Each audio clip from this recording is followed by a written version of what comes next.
Having a mandatory seatbelt law means that the government decides that everyone must wear a seatbelt.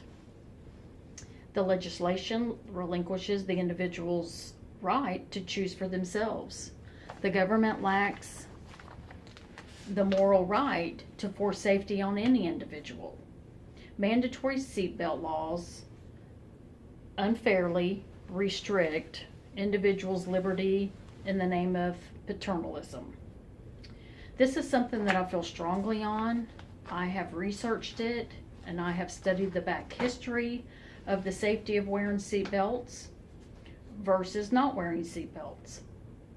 So let's begin by talking about Florida law, what the Florida law requires.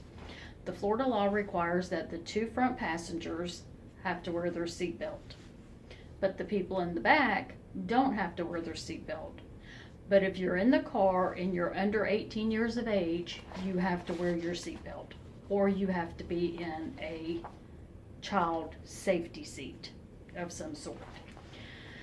So now that we know what the state law is, let's talk about some of the individual discretions. I think it should be up to the individual's discretion. Why? Because your vehicle is your own property. You should be able to do what you want in your own property. And my safety is my concern. It's nobody else's concern. And it doesn't affect anybody else if I'm driving without a seatbelt on. That doesn't mean the person driving beside me is going to be in a wreck because I'm not wearing a seatbelt. And if I was in a wreck, I would have to own up to me because I was the one not wearing the seatbelt. Now we went over the discretion. Let's move on to safety laws. Okay? Florida says that you're in a car and you have to wear a seatbelt. But you can ride a motorcycle without a helmet. But you have to wear safety goggles. So to me, it's more dangerous to get on a motorcycle and ride without a helmet than it would be to get in a car with not wearing a seatbelt. Bicycles, they now have lanes on the highways, roadways. Everywhere you go, you see this little lane on a highway for bicycles.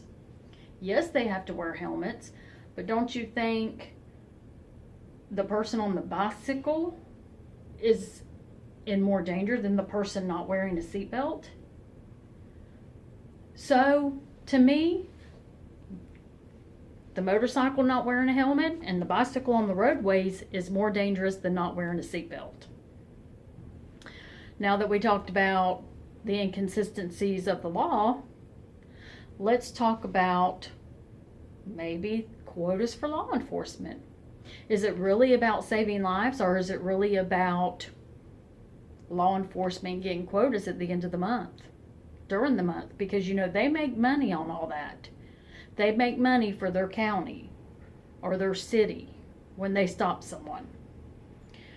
There's no evidence to support that seatbelts save lives, or not wearing a seatbelt doesn't save a life, because you have people that's in accidents all the time that they say if they weren't wearing their seatbelt, they might have survived. It gets stuck, they can't get out, they get burned, or they can't get them out of the seatbelt. By the time they get them out of the seatbelt, they've died because they weren't able to get themselves out of the seatbelt to safety. So, with that said, let's look at some of the examples here. This is Table 83 for restraint use, used and not used. As you can see, used restraint is 30,990. Not used is 17,690, and that's how many fatal crashes. So over half of people not wearing their seatbelt to people wearing their seatbelt goes to show that there's not much difference, over half. Let's look at restraint use, used and not used. This is in all your passengers, and it's got your ages. Used, 35,901. Not used restraint, 14,350. These are in fatal. once again, you know, you're not showing me that almost half of the people did not die. So you make your judgments on that. So let's see. You have seatbelt usage only affects the person not wearing the seatbelt. The individual does not harm anybody else by not wearing the seatbelt, and our government shouldn't choose for us whether we should wear a seatbelt or not. It should be up to us as adults to make our own decision. Thank you.